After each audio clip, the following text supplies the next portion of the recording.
I guess part of my heart and goal today is to go through what does it look like for us to address our insecurities, and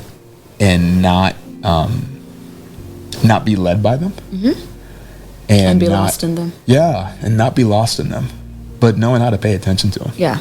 Because the truth of the matter is everyone has insecurity. Even like the most profound, prolific speaker, writer, pastor, leader, everyone has a form of insecurity. But how do you let that show up, and how do you let that lead you? Yeah.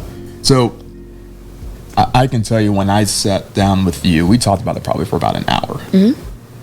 And as I started processing with you, one of the things that I realized in the moment was here's what I guess that night made me think of. The first thing that's going to happen is when we notice our insecurities flaring, I would say the first symptom is defensive. Yep. Okay. We're going to get defensive, meaning we're going to want to defend why we do what we do. Right. Why we say what we say. And I say that to say to pay attention to that. Because usually if someone points something out in you in which you want to get defensive, it's probably a sign that you actually need to pay attention. Yeah. And so as they're giving me this feedback, I'm not saying anything. You know, I'm saying, okay. And then I would repeat back what they're saying in my own words so that I can take it in even more. Because the goal is not just to hear it just to hear it. The goal is to really receive the information that they're sharing. And here's the thing, too. What I love about our team and the people that I get to serve with is I serve with people who really want us. They want to see us succeed. They want to see us win. 100%. And so I might be getting ahead of myself, but the first thing I'd address about myself is that when you find yourself getting defensive, that's the same moment you need to be quiet, lean in, and listen. And a great way to do that is to regurgitate what that person is saying in your own words. Yeah, but in a kind manner. Right.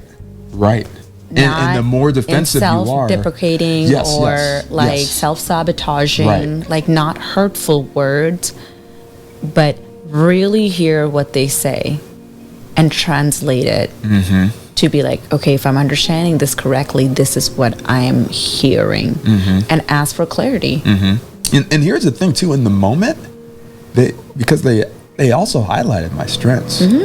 But I cannot explain it, but the insecurities were just so high for me in that moment. All I heard was the weaknesses. Yeah. Because you felt like you failed. Correct. Yeah. And I want to be perfectly clear. Everything I was feeling in this moment is completely on me. I did not walk away from that offended at anyone, bitter at anyone, frustrated. I was frustrated with myself. Yeah. I found myself upset at myself. But it was not towards anybody. And so as I started unpacking this with you, that was the first thing I said, okay, I had to get past the defensiveness, you know? The second thing is usually whatever flares up in your insecurity, the first thing you feel usually is not the thing that you're actually insecure about, or usually is not the problem. That's a better way to phrase it. So in the moment, what I was initially feeling is, man, maybe I'm not a good communicator. Maybe I'm not as good as I thought I was. That was the first thing that was coming to mind.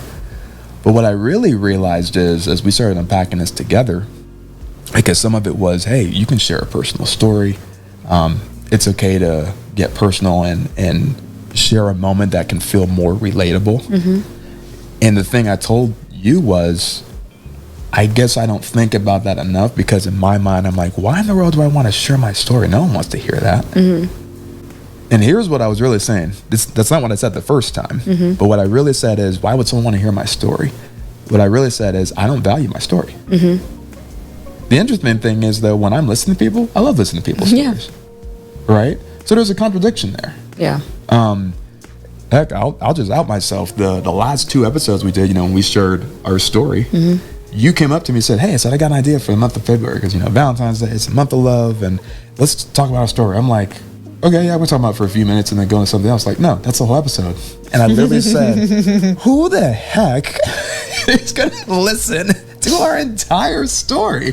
You're like, babe, people do it all the time. I'm like, okay, but like we're not people, like we're not everybody else. And the other thought that I had in my head is when you brought it up is because in my mind, the people that we have done life with, that we do life with, in my mind, I'm like, they already know.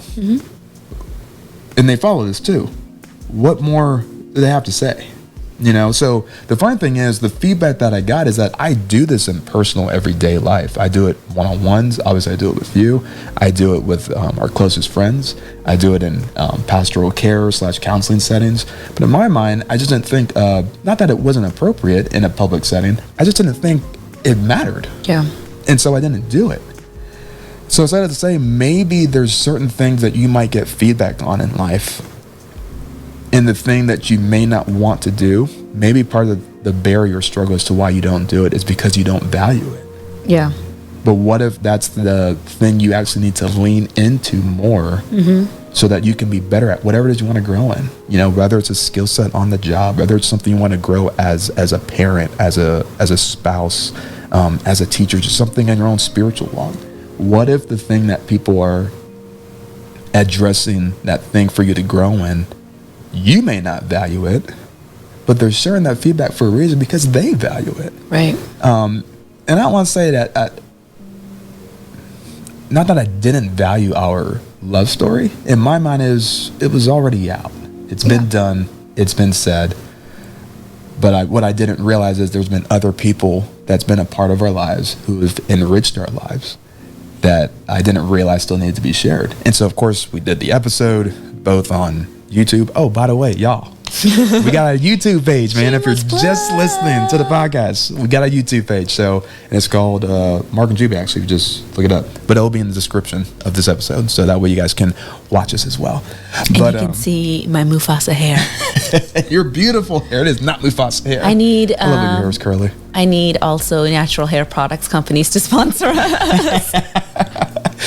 But all that being said, though, and then when we did the Q&A following that episode, you know, kind of diving in more into her story, I was so surprised by the feedback that we got. And so I said it to say, I just want to honor you and thank you because really I had to submit to you for that. Yeah. Because I didn't see the value in it. And the feedback that we got was just very encouraging. And so I've been learning in a more public setting specifically and reflecting for the past literal 7 days, man, what does it look like for me to be okay with sharing my story more? When I speak, whether it's in a preaching setting, a teaching setting, or whatever that is. And what I really realized is the more I was talking to you about it is what started off as, man, I'm not that great of a communicator, turned into I was grieving who have I missed out on connecting because I wasn't relatable or I didn't share my story.